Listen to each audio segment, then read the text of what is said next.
how they were engaged in the Second World War. The Second World War began when Germany attacked Poland September the 1st, 1939.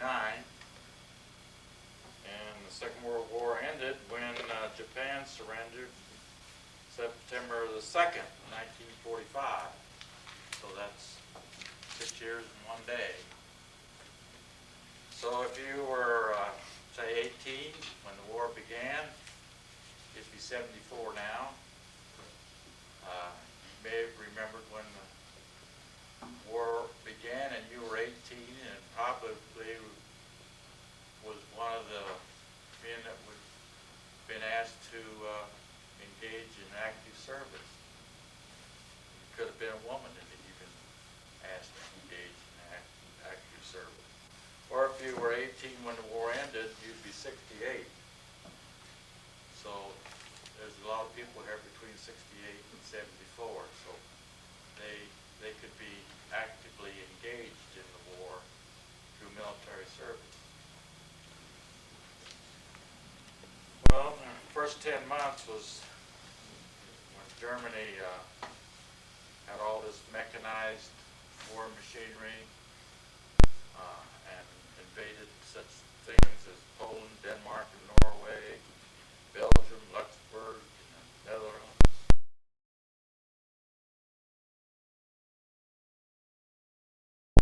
Remember Walter?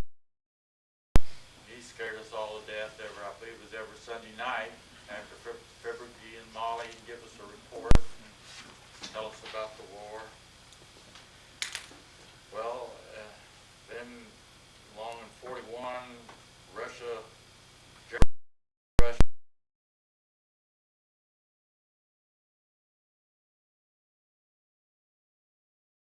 December, the United States declared war on Germany and Japan. And I believe they also declared war on Italy at that time. So during this 6-year period, over 29 million men were recruited for service by our allies in the United States, of course. I can remember some of these things, and I'm sure all of us can remember building the plant out here. There were many factories built in, well, there's one great factory built in Kansas City, and it built all the airplane engines, Pratt & Whitney, and all the automobile plants that were made into making vehicles for mobilizing the Army. So we can remember such things as a VE Day. Well, first of all, we probably could remember doing the 6th D-Day. I know where I was on that particular day. I was putting up hay that day for Goody Shockey. And we'd listen to the radio once in a while. When we got a drink of water, we'd listen to see how the invasion was going. Of course, we remember when Germany surrendered, May the 7th, 1945. And of course, we had the celebration VE here in Eudora, I think. I remember coming to town that evening when Japan surrendered. Well, we'd like for some of you people to share your memories, and well, maybe you've served in the service. You can tell us about your experiences. So I'm going to ask Carrol to start off here. He's right on the front row here, so let's have a little bit of fun. My military service actually started right here in Eudora. I went to the bank, wanted to borrow $300 so I could go to the airplane school, learn about working on airplane engines. Well, you people know who the banker was then. He was real tight-fisted. Only way I'd do it if you get Carl Nice on your note. Well, I knew who Carl Nice was, but I wasn't about to go down there. So I go to a bank up at Lawrence. Never been in the bank before, and I went to old gentleman by the name of Sweeney. He was way up in the years. I went in his office and told him what I wanted to do. He said, why don't you get at your door? I told him, well, they just wouldn't talk, well, they wouldn't do it. He said, well, you're a young man. He said, I want to borrow $300. And he said, well, it's worth $300 to me to find out if you're any good or not. So he just wrote me out a check for $300. I signed a note. I went down, went to school, Kansas City, through the aviation school, working on airplane engines. And at the time, I was paying room and board for $12.50 a week down on Washington Avenue, or Boulevard, or whatever they called it then, in Kansas City, Kansas. And to help pay my expenses, I worked there at the administration building, Old Fairfax Airport, doing that good job of being, what do you call it, sanitary engineer. In other words, it's cleaning latrines and washing spit tombs. That's the worst job there is. That's the dirtiest job there ever was. Okay, well, so I was doing that and going to school at the time. Well, I was very lucky and come out with a very high score. In fact, it was the highest that come out so far in the school that had been graduated that time. Ralph Schmidt was there with me. We room together, and he'd drive with me. And so I graduated out of there, and I went out and begged the Beechcraft of Wichita, Kansas, begged at 7:30 one night to get a job. He finally, I guess I kind of outlasted them, and they said, okay, you start in 40 cents an hour. So I started at 40 cents an hour, worked there several months, and about that time, the United States started building, got a contract, Cessna got a contract to build trainers, advanced trainers for the RAF, Royal Canadian Air Force. And that's at Cessna there, which is on the same section of ground, but just on the south of the beach. So I went over there and kind of doubled my pay by going over there, so that's the reason I really made the move. And I worked there for a couple years, and then the plant North American opened up in Kansas City, built a new Fairfax plant, building B-25, Mitchell bombers they called them, twin-engine airplane. And I got there when they was, I think, on the 27th airplane that they was building. And when I left Wichita, they didn't want me to leave. They said, we'll fix it so you can't get another job in the airplane factory around. You're frozen here. Well, I just took a chance, went right to work. Well, first I went over to Boeing. They said, well, we was hiring last week, well, not this week, but we will hire in 2 more weeks. Well, so I went on to Kansas City and got to work at the B-25 plant. And sure enough, 2 weeks later, I got a call to go to Boeing. But I liked the job. I got a flight test engineer. And while I was there, we were test flying these airplanes. The closest experience that I had, that I remember the most, that could have been sad, the empennage, that is the tail section airplane. These airplanes would come out to me from the factory. We'd have to put spark plugs in them, run the engines in, put oil in them, run the engines in, synchronize them, and check the airplane out. And I happened to look back there in the tail section, and of 18 bolts, 12 was missing. Somebody just put the tail section on and just started it, but that airplane got clear out there to flight test that way. And I happened to catch that. Well, we had flight test inspectors, and he had missed it. After that, I was a flight test crew chief. After that, they turned the inspection over to us after that situation. But everything went pretty good. We had one bad mishap was there. We had an airplane that the pilot had to bail out of over north Kansas City. And the airplane come in and on just like it was going to make a landing. He had it on autopilot to land. But he bailed out of it because he had no control of kind of the flap. The arm that held the flap had broke. And aileron cable, that's the control of the wings, you know, was ruptured or broke because of that fault. And so that airplane come in, hit 2 trees, just like to come in for a perfect landing, hit 2 trees, and actually when the airplane hit those great big oak trees, the engine just kept going. And they was quite a ways away from the airplane. But I was one of the crew that had to go out and help pick that airplane up. But I was really sold on engineering. Because when those wings are fastened to that airplane, that should rip them off too. but on the bolts where they had a big plate of steel there where they was bolted, some of the bolts were broken, some of the steel was ripped apart, holes tore out, and it just showed that how good the engineering was in that airplane. There's not one part just gave way. It just, some of the bolts were broken, some of the steel was ripped. But anyway, then they helped me out in deferment. Count my experience in aircraft and in test flight work there. And so when the war was winding down a little bit, well, they had more pilots than needed and just about had all the airplanes they needed. Well, they drafted me to go to service. Well, the head man of the Air Force out at Omaha, he happened to have an office in Kansas City too, there in our building. They come in about once or twice a week. And he called me to come to his office. I went up and he said he wanted me to be sure and take a letter to the Leavenworth when I went to make sure I got in the Air Force. Well, I got in the Air Force all right. Went out and took my basic training at Bucky Field, Denver, Colorado. And at that time, like I said, they was kind of winding down. They had too many pilots. And so they decided to give the Air Force boys infantry basic.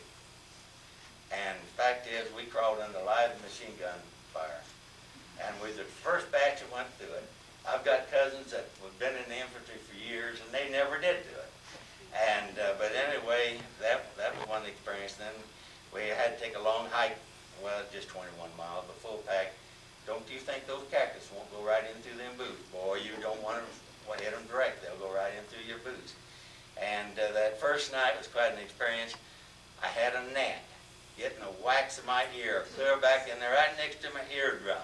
And that thing was a-buzzing its wings. It about drove me nuts. And we had no transportation out there because we walked. We was down on the Red River, down Oklahoma down there. And so, well, from Denver I went to Frederick, Oklahoma. And that's when I took this trip down there on the Red River, and we camped out on that night. And they had to send for a vehicle to come in and pick me up, take me back to town to the hospital. So I didn't get no sleep that night. So I wasn't in very good shape till I came back the next day, but I made it. But anyway, from there I went down to Del Rio, Texas. Talk about a godforsaken place that was. It's lovely now. I was down there the other day. And we didn't have decent water to drink.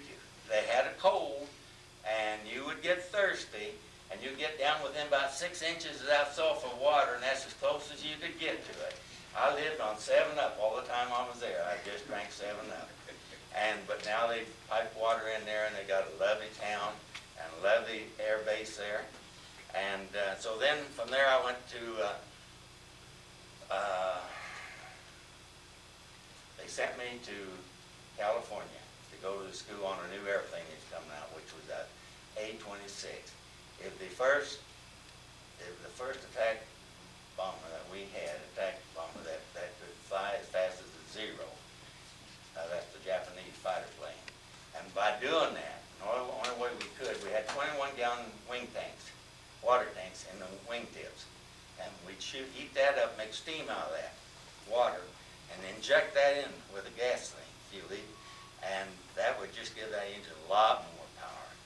And but 3 minutes, as long as you could run full throttle, so it just burn your engine up. But you could run it 2 minutes a lot of different times. Well, from there on, they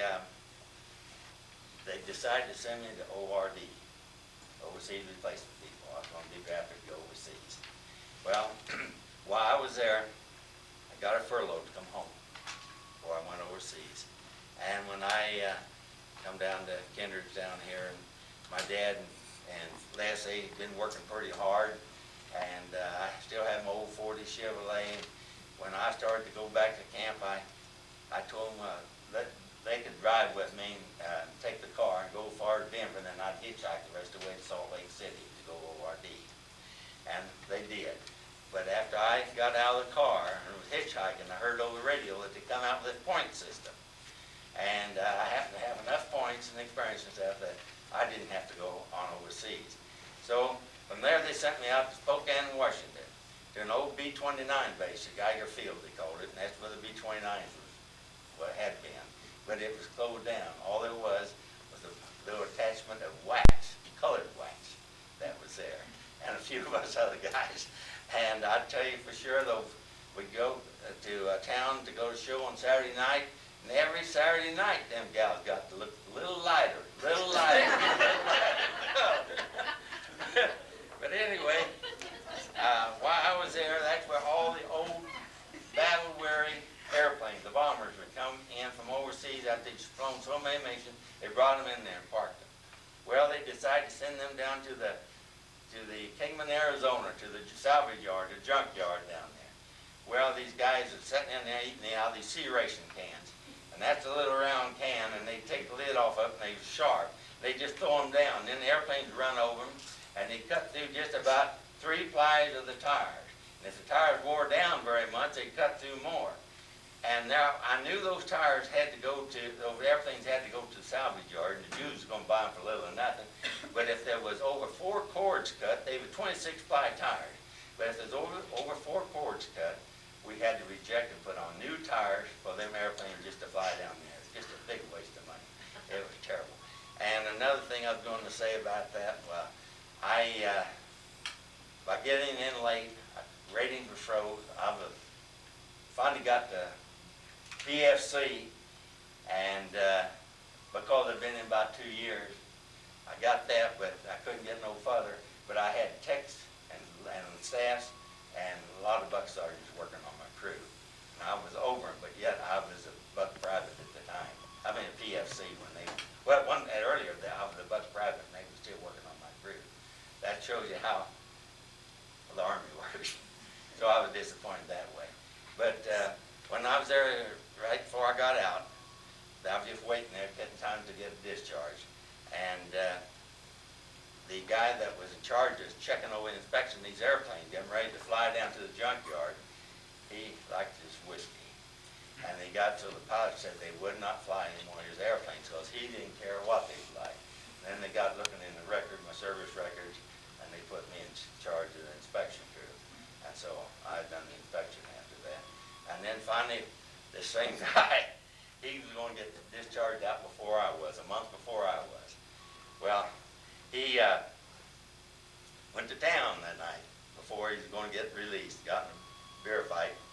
Got somebody cut him with a broken bottle, so they can't release discharge as long as he got a wound like that. And so I found out at 4 o'clock that afternoon that one guy wasn't going to get to go. So I went to the commanding officer right quick. I asked him if there'd be any chance of me getting to go, you know, because I was scheduled on the next month. And he said, well, he said, if you could get cleared of the field, but there's no way you can get cleared of the field, but, you know, by 5 o'clock. And I said, I believe I can make it. He said, well, if you can make it, and you'll have to find your own way to Seattle, Washington, and that's over the mountains. And so I told him, I believe I had enough friends I could make it. Sure enough, my buddies, they jumped in there and helped me, and we got all cleared out of that base. I started hitchhiking.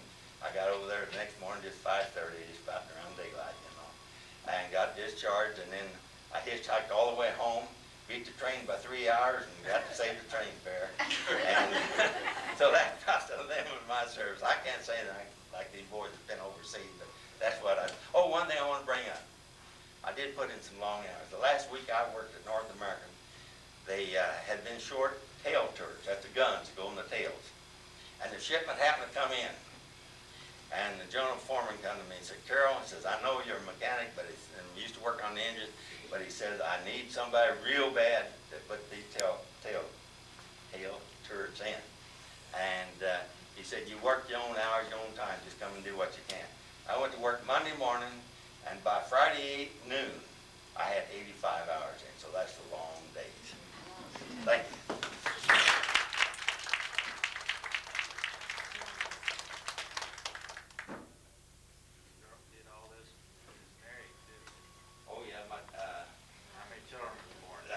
Sue was born when I was Del Rio, BJ Day, August the 12th. And Maddie, you all know who Maddie is, that's my mother-in-law. She called up, and that's when we had the old central system, you know, years ago. And on long distance calls, they just send you from one central to another, you know. And she called up and said, "Oh, Carol, I'm so disappointed. Have I had another baby girl? And I know you want a divorce so bad." And I said, "That's all right. I'm still young, and you ought to heard them girls laugh. All the children. I didn't know there's that many women laugh on their line."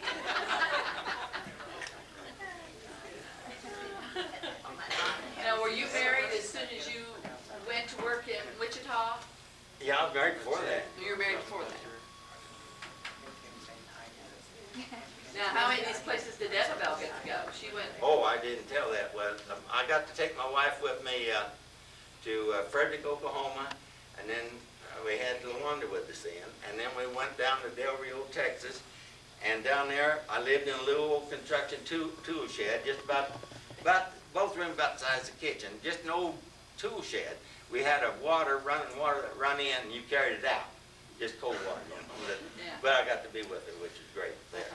Then she had to drive home.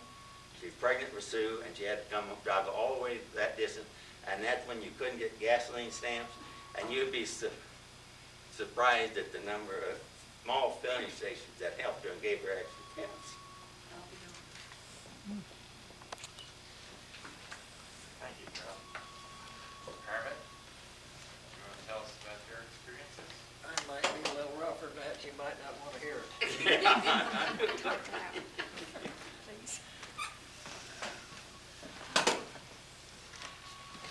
Well, they drafted me. They thought they needed me worse than state highway. I was on highway maintenance foreman. Shipped me to Leavenworth. I spent Christmas Eve stoking the furnace in the barracks. The first, I think the third day I was there.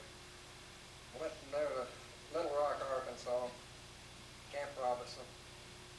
Put in 8 weeks there. John was born after I got to Robinson about a month, but you couldn't leave for any reason. If you lost one day, then you had to start your basic all over again. Well, we finished basic. They wanted to send me to officers training school. I didn't think I wanted to be an officer. And I went through basic, and they kind of rubbed me the wrong way a few times. And so they called us in, and they did give us a choice of what we wanted to do, you know. They say you draft and you tell you, but they really didn't. And so the first time they called me in, and I said, "No, I'd rather be a mechanic." And they said, "What's the matter with the infantry? Don't you like it?" And I said, "It's the backbone of the Army." I said, "It's the best part of the Army is the infantry." Okay, so they sent me back to the tent, called me in the next day, same old thing over again. I went through the same route. Third time, they called me again. So they said, "Well, we decided that we'll send you to officer or to mechanics training school in St. Louis." So I went to David Rankin Mechanical Trade School. I took a year's course in 8 weeks. And they shipped me from there to California.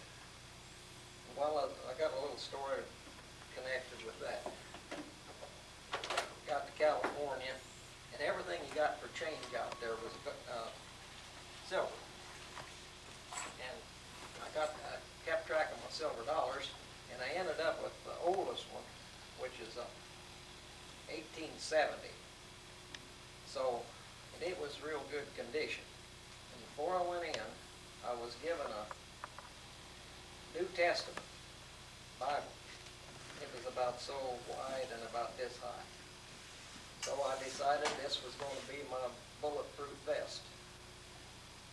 All the soldiers had some weird thing, you know. And so I put this silver dollar inside the case, and wherever I went, I carried that New Testament with this silver dollar like this over my heart. That was my bulletproof vest. Well, it worked. And I was through some pretty hot ones. And so they shipped me to Hawaii. I was put into the 35 35, 53rd ordinance, and we took care of all kinds of equipment. Well, we was getting ready to invade the islands, hit the Japanese in the Philippines, and they wanted to land Jeeps with radios in them, two-way radios. And they didn't have any two-way radios in Jeeps at that time. Jeeps run on 6-volts, and you had to have 12 to run a two-way radio. And they was running in these big Dodge Recons, and they had big tall things and, well, pretty heavy outfits. So I told them they said you couldn't put one. I told them I could. And they said, oh, you can't do it. And I said, yeah, I can do it. And they said, well, have at it. And they let me access to any equipment I needed to put it in. So I had worked on Diamond T trucks that had 24-volt starters and 12-volt batteries. But they put 2 batteries in them and run one in series and the other in parallel, and you got 24 volts started. So I set up a Jeep with a 2 6-volt batteries in it and hooked the 2 of them to the radio to run it, and it worked. So they sent kits from the United States, because I just used what we had. Part of them was Dodge parts, part of them whatever it took to do it. And they put these kits together and sent them to our company, and when we landed in Leyte, we had Jeeps with two-way radios in. Well, anyhow, after that, shortly, well, the G2, which is like FBI, had their shops downtown Honolulu. So they come down to our shop and asked me if I would go and work. There's another case where they didn't tell me. They asked me if I would do it. If I would work in the shops downtown Honolulu for G2. All they had was older vehicles. They did not have to wear civilian clothes, because G2, you didn't know one of them when you seen it. And they were watching for Japs.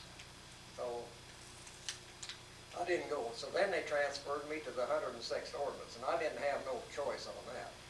And that was a combat ordnance outfit.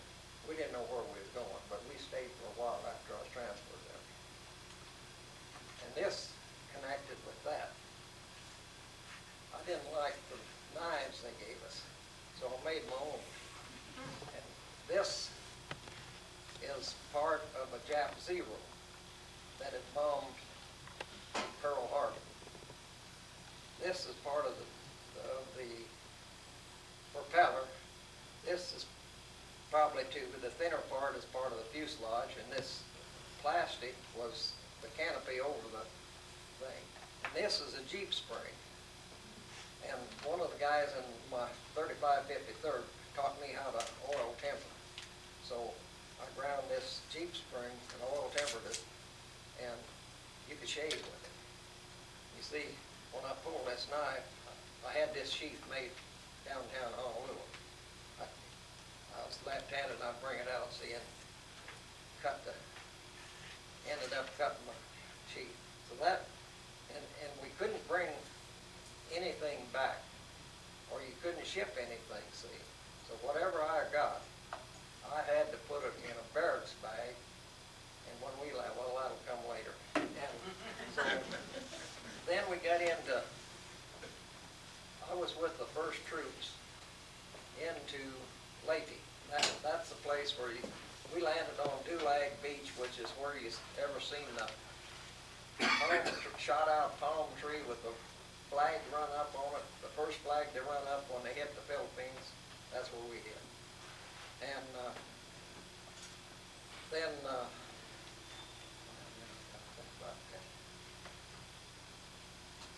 well, that's also the place where when they sank the Jap fleet in Leyte Gulf, we was the beach they was going to hit. They was coming in at night, and we was sitting on the beach dug in, watching them, and the flashes in the sky, and they brought in 2 big paratroop planes. We was sitting at the end of a Marine airfield, was just back of our in over to land on this airstrip. They kicked the paratroopers out over our beach, but there wasn't any of them ever hit the beach a lot. They were all, when they hit the beach, they were dead. And they put that 2 planes in on the runway, and they didn't any of them get out alive because, of course, the Marines had their machine guns set up on the runway. And when they looked inside the plane, there wasn't enough gas in the tanks to get any further. They had to land. They put them in. Well, that's the way the Japs operate. And also, another thing I saw there on Lakey, whenever we'd come out of the mess hall with our meat and dinner, we had, well, we thought it wasn't any good. It was dehydrated and what have you, canned. They'd be Filipinos, older kids and all, they'd have buckets. And they'd stand in the chow line. And whatever we had, it didn't make no difference what it was, put it in the bucket, see. We didn't have garbage cans, but they carried it all away. And they'd mix it together. One day we stand in the, and there was a woman standing down to the left with a bucket. We thought. And these Filipinos come up and they said, no Filipino, no Filipino. That's Japanese, that's Japanese. And they grabbed that Japanese, and with gloves they killed that Japanese.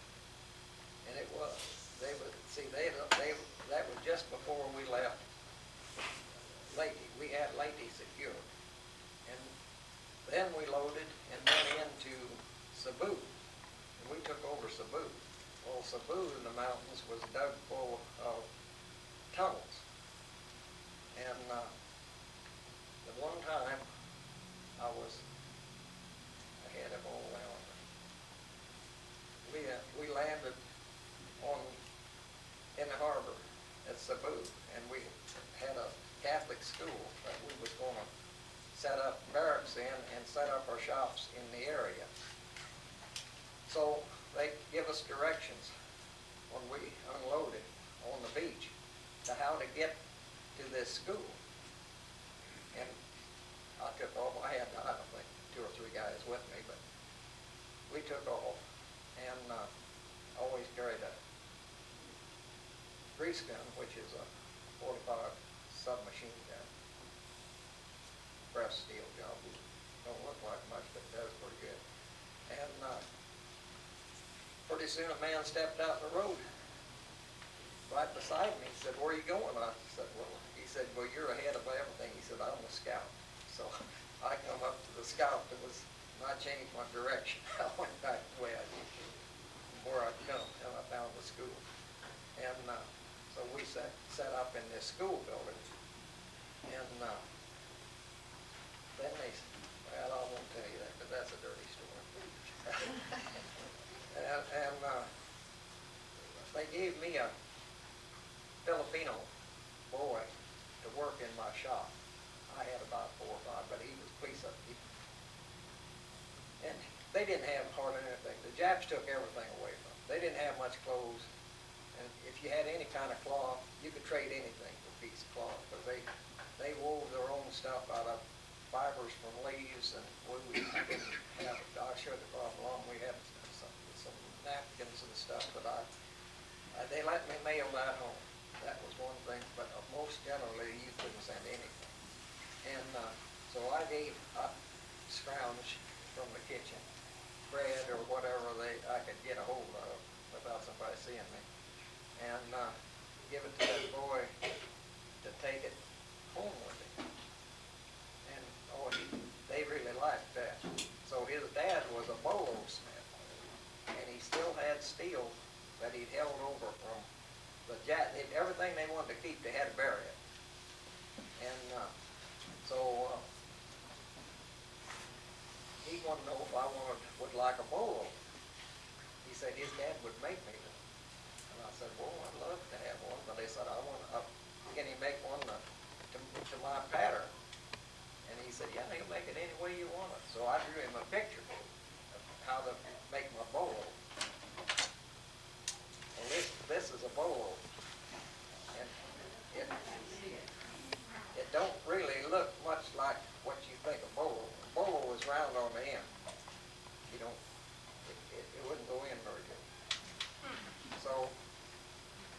this is good steel. It is sharp. I used it for cutting through bamboo and whatever. If you get anywhere it was heavy and you wanted to make a trail, you could use this. That's mainly what I carried it for. But this is the only thing that you had a hook on. I could always carry the 45 on a belt, and I dropped this over the thing. And I couldn't get a left-handed. Everything's right-handed. You had to be right-handed, but I was left-handed. And I traded another Filipino. I don't remember what I traded him, but for a 38 police positive. With my left hand, I carried it under my shirt, under my belt. And they wouldn't let us take it downtown after they got to get new troops in, and we had 2 boys put in the hospital, beat up. I won't say who beat them, but I wasn't going to get beat up. When I went to town, I carried my 38 under my belt. And so this is Philippine mahogany, pretty nice wood. And this too, and this is part of another airplane propeller. I suppose it's Japanese. I don't know for sure. And this. And then I've got, you can probably come up and look at this later, but this is Japanese junk money. They printed their own money, and we was up in the mountain to get equipment out, and a Filipino boy come out of the brush to go with us. And a Japanese up in one of these caves shot this Filipino boy. Why he didn't shoot one of us, we don't know. But he shot that Filipino boy out of the mouth of the cave. Well, we entered the cave after him, and they had a 20mm machine gun set up in the mouth of that cave loaded with ammunition. But they didn't never fire. Why, we don't know. And they still had full rounds. And they just like a gopher, they just full of holes. We went way back in there looking for him, and we never did find him. But on the floor of that cave, it was like a counterfeiter saying, the money it must have been their bank, because they were just money scattered all over the floor. Well, I wasn't very smart. I just reached down and picked up a handful of it, and they was all the way from pesos to 1,000 peso notes in that. But like I said, it's counterfeit. It wasn't worth anything. But some of the guys picked up some of those 1,000 peso notes, and when we got to, well, that's another thing. I don't know. Now there's a sample of the coins like we used. I ruined them. I made them heart-shaped and made a bracelet out of it, and I sent that home to Elm. But I've got some of the real coins in here that you can, and this is gold ringers, they call them, that you can get only at the Pacific Islands. And I sent some of those down, and I also had a nut off of one of the 2-man Jap submarines that went into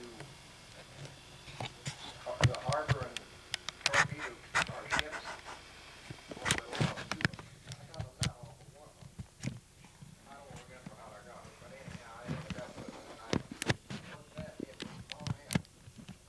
So I made a ring out of that. And I got what they call a cat's eye. And there was only one island that they told me at that time. There was only one island in the Pacific where they could find those cat's eyes. You had to buy them. They weren't cheap. But I got one of those and put on this ring.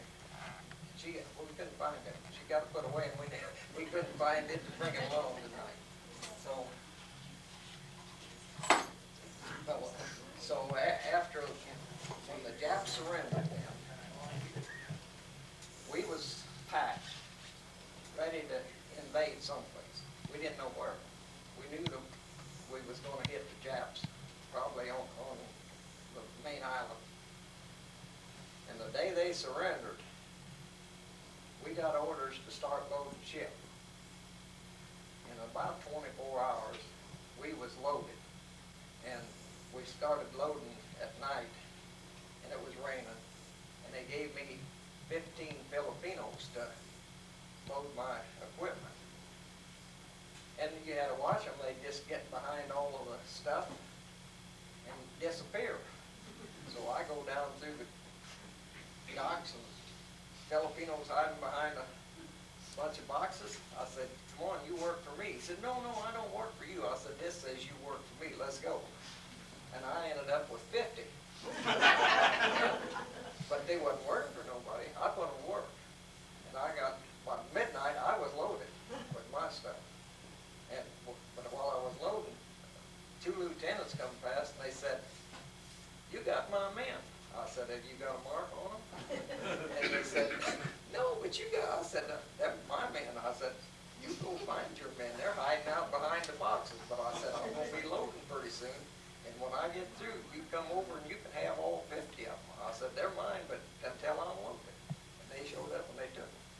But then, when we got loaded, they put all of the men on one ship, except, and all of our equipment on a cargo boat. Well, when we got ready to get on the ship, they put me on the cargo ship, give me 12 men, and put me in charge of cargo. I was a staff sergeant. They put me in charge of cargo on the whole ship with 12 men. And so we headed for Japan, and we were with the first troops that went into Yokohama. When we got into Yokohama, we took over the border plant.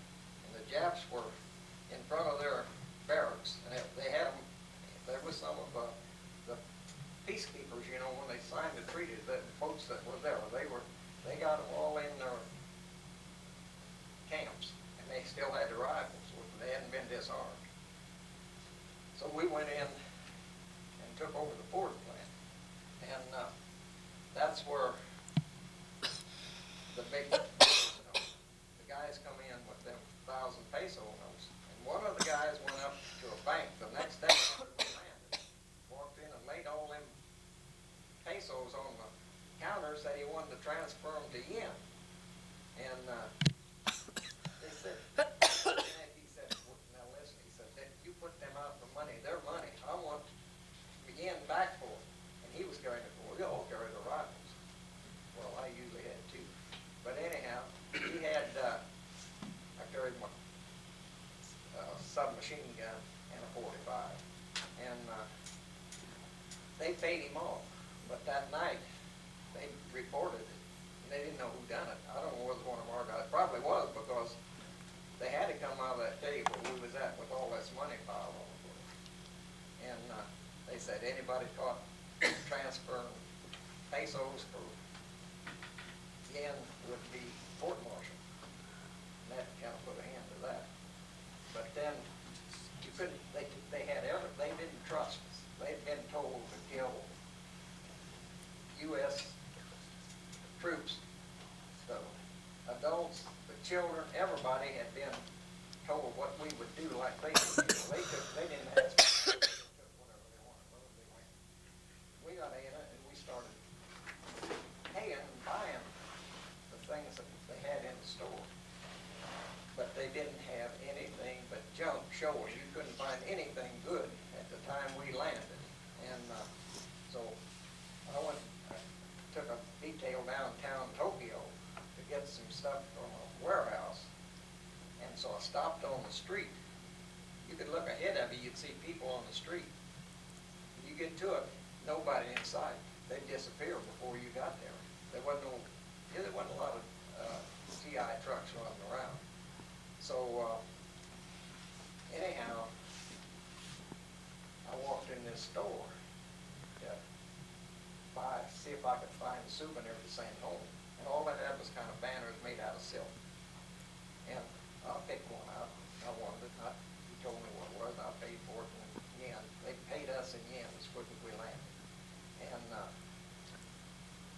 I hadn't hardly got in there after I started paying. And here come Japs. There must have been 20 of them showed up inside this store where I was at. Just surrounded me. And I sat there thinking, what am I into? And here come one from the back, pushing people like this, walking through the rest of the Japs, and he had a little bowl in his hand, like this. And when he got to me, he held it out, and he said, "Sake, sake." That's kind of like hard cider, you know. And he wanted me to take a drink of it. I just stood there and looked at him. He knew what I was thinking. So he took a sip of it, and then he handed it to me. So I took a drink of it, and as quick as I took a drink of that, every one of those guys in that room reached out and they took it, and every one of them would take a sip, and they passed it around the whole bunch in the room. And then when we took over the Ford plant, they gave me a Japanese for cleanup boy. He wasn't a boy, he was in his upper years. And he'd tell me they didn't have anything to eat. They just didn't hardly have anything to eat. And so I had 2 cases of crab meat and a couple of cases of canned peaches. Well, like I said, I was in charge of cargo when there's all this stuff stacked in the hold of the ship. And my door, I had padlock on it. I locked it. And I put 4 cases of stuff to eat in my truck and locked it in. And so when that old man didn't have it. So I asked him if he would like peaches or crab meat. Oh, he said he didn't know what he'd had, and he could talk good English. And he said, yes, he'd sure like to have some. So I gave him a couple of cans of peaches and a couple of cans of crab meat, but I didn't look at that stuff till after I gave it to him. A case of crab meat was canned in the United States. The other case was canned in Japan. He would not take that crab meat canned in Japan. He said, no. He said, I'm not allowed to have it. He said, if I tell them you give it to me, they won't believe me. He said, I can't take it. And he wouldn't take it. So I gave him the U.S. canned crab meat. The next morning, he come back in, and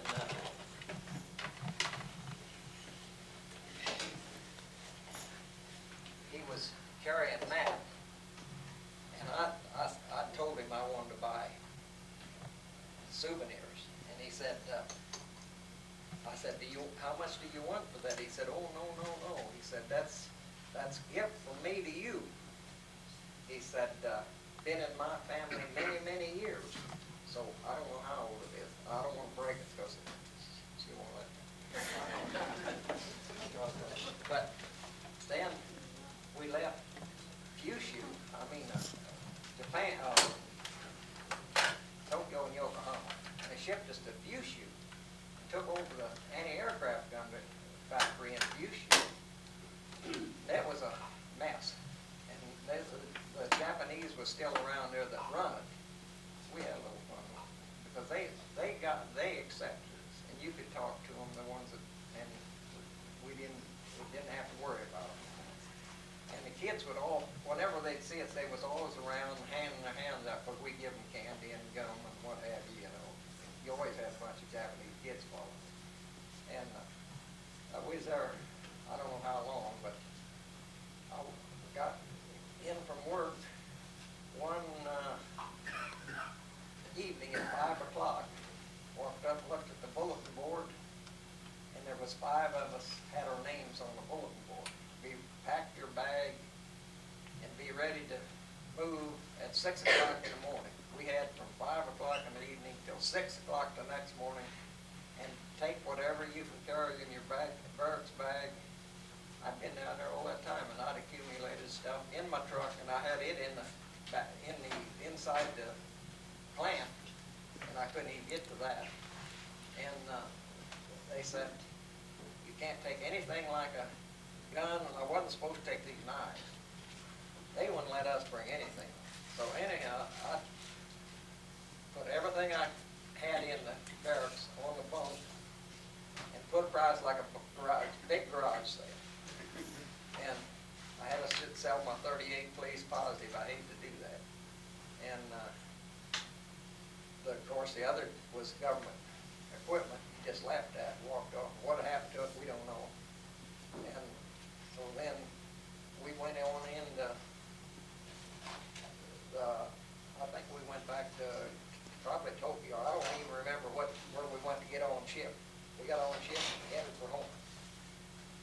Come into California, shipped me back here to Colorado. And when they discharged me, I didn't even look to see where I was discharged at, but I got to look the other day and I was discharged with infantry. And I never was in the infantry. I got discharged, but I was discharged from the infantry. And there was Lieutenant Colonel discharging me. And he wanted to know if I'd re-up, and I said, no, I'd had enough. He said, I'll make you master sergeant if you'll sign up again. I said, no, I don't want to. I said, you give me them.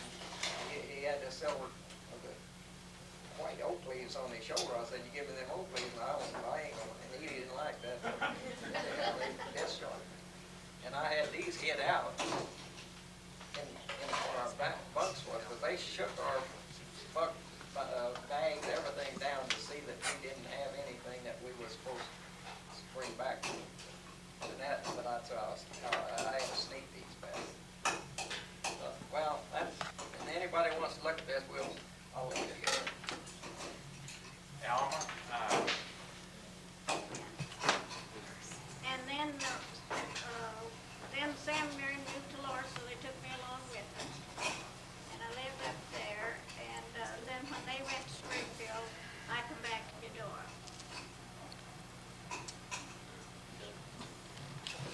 For the prize is a little book.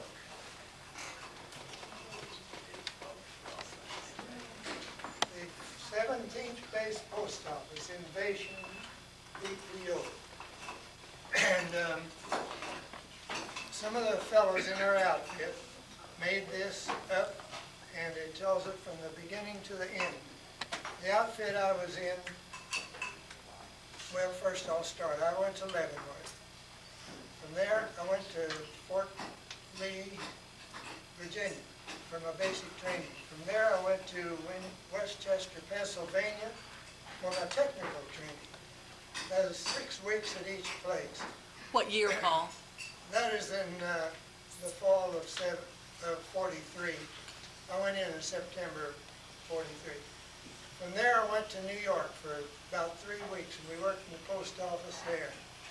Then our unit, the 17th Base Post Office, was activated right there at Camp Kilmer, across from New York City.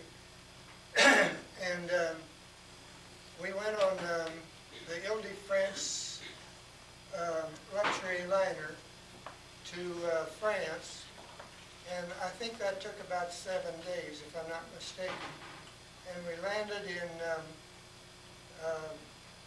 the Firth of Clyde in Scotland, and went through Glasgow, on down past Loch Lomond, and ended up at Birmingham.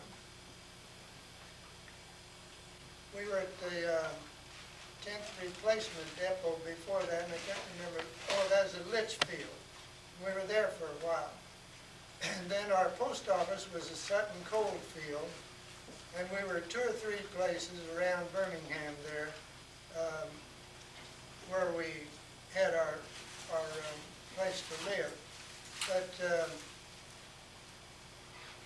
that was before the invasion. And after the invasion then, why, we went down to Southampton, crossed the Channel, got off at Omaha Beach, and by that time the Cherbourg and that peninsula had been taken already. But our post office set up shop in Cherbourg, and it was there for quite a long while, until after Paris was taken, and then it divided. The parcel post section went to Le Mans, and we went to Paris. And we set up shop in Paris at the Montparnasse railroad station, which had been used by the Germans just previous to that. All their equipment was set up in that shop. And so we just moved in and took over there until our equipment was set up. And we stayed there, and in fact, we stayed in hotels there that were really nice. We were in the Royal Hotel at one time, and we were in the Paris Home. And in the Paris Home, they had pictures of noted people, you know, from the United States in there that had stayed there. Really a fine hotel. But we weren't there too long, and we moved to Vitry-sur-Seine. It was a little town outside of Paris, and the shop was in, the post office was in an old factory that made these fly catchers, you know, those ones that you pull out and string down, and there were bales of those in there, along with shoe polish that they made there. In fact, I have a can of that shoe polish at home yet. I brought home with me. It has a German name on it. But we set up shop there, and we lived in what had been a French orphanage. It was a 4-story building, and about a half a mile from where we worked. We had to walk back and forth to work. We were there for a good long while, and then we moved to Paris. And when we got to Paris, we were in the Du Fayel building, or we lived in the Du Fayel building. It was a big building like Jones' store in Kansas City would be. Had 4 stories to it. It had been a department store. And we lived in that all the time I was in Paris. But the post office was in what had been an old garage, but it's a tremendous big building. I have some pictures in there, but I won't fool with them now to show you because it's too late. But we stayed there and worked. I worked in the first class section on the 2nd floor. The parcel post section was on the 1st floor, and worked there until I came home. But while I was there yet, part of the outfit went on up to Germany, to Frankfurt, and set up a post office up there. I think it was APO 25, if I'm not mistaken. Ours was APO 350 all the time I was overseas. And I came home then on age. Got to be 35, and they said we couldn't use you anymore. Too old. So I came home and went up to Camp Philip Morris, which is up on the north end of France. And from there, we left Le Havre and came home, and I think it took nine days to come home. We came home on a smaller boat and landed in Boston, and then we came through on the train to Fort Leavenworth, and I was discharged on the November the 11th of 1945, Armistice Day. I called Christine from over Leavenworth, and she was so surprised I was over there. I asked her if she could come and get me. And so she went out and told my folks, and my dad was there, and he said, well, you're not going alone, I'm going alone. And so he came over and got me. My sisters and their families were both down from Lawrence with all the kids, and we enjoyed it. I have a lot of mementos too, but I didn't bring too much of it down. This book that I have, I look at it every once in a while, and it's just a complete history of our outfit. Oh, say, by the way, one more thing I was going to add. While I was in Paris, there were GIs coming back, you know, from the front, and they'd get into Paris. And where I lived where we lived was a place where they would come and could stay there. That big building, they had places, you know, for the ones on leave. And while I was there, one day I was at the mess hall, and I looked down the line and I saw a fella I thought I knew. And I went around and I told Violet this, and he had a name band on his arm here. And I wasn't sure, so I got to where I could see that name band. And sure enough, it was Joe Boto. Sitting there, and he had been sent back in. He had been injured, and he was back there in Paris to recuperate. And so while he was there, he was a guard at one of the doors down at the post office. They would let them do odd jobs like that until they were able to go back up to them. And another one that I saw over there was Frankie Estrada. And I was in the Red Cross building, coming up the steps with a buddy of mine. And here comes Frank down the steps with a fella from Belgium that he came in with, just on leave, you know. And I had them come out to where we stayed, and they stayed all night there. Then another time, Robert Newstifter stopped. He looked me up where we were working. And it was always nice to see somebody from home, you know. That's about all I have. This, there are pictures of a lot of the places where we were, the ship we went over on, and all that. Now, really, just look how it is after all those years. The paper's just so grand, but I enjoy it. I get down every once in a while, want to think of something I want to look up, you know. We had two Russian fellows that worked in the post office there with us. They had come over from Russia, and somewhere, I suppose they probably were over there, you know, before the war, and they had to stay there. But they worked for us, and you know, they were the best workers. They enjoyed that. But we had a lot of French in our post office.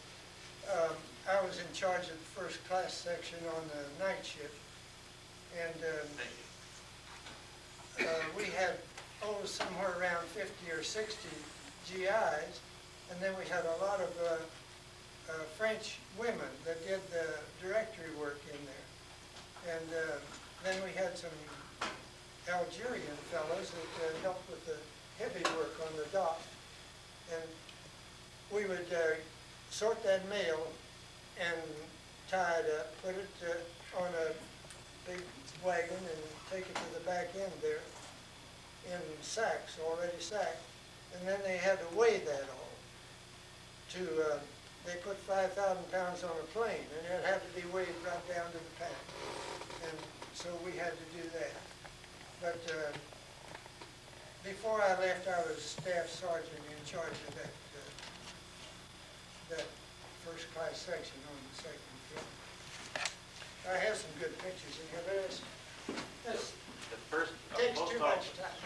the post office took care of outgoing mail and more than, when mail came in for a certain squadron or something, did you have it designated how would you get it to a squadron? That's what we did. That's what you did? We didn't handle, where I was, we didn't handle any mail coming back to the States. Oh, you did? No. That was all sacked up and wasn't sorted over there at all. It was sacked up, put in bags, and came back here, and it was sorted after it got back. But ours was all the incoming mail. And I'll tell you, one thing I always hated, if you folks remember V-mail, remember when they had V-mail? Oh, that was nasty stuff. It was a little sheet they used, write the letter on. The print was so small. I worked in New York City there at night, sorting that stuff, and I had to get a new pair of glasses. It'll kill your eyes. I never did like it. Christine never would use it, she said. The reason they used it a lot, it was so light. Another thing, it didn't cost anything to send them. Where the airmail, you had to put a stamp on Paul Sommers. Thank you, Paul. Thank you,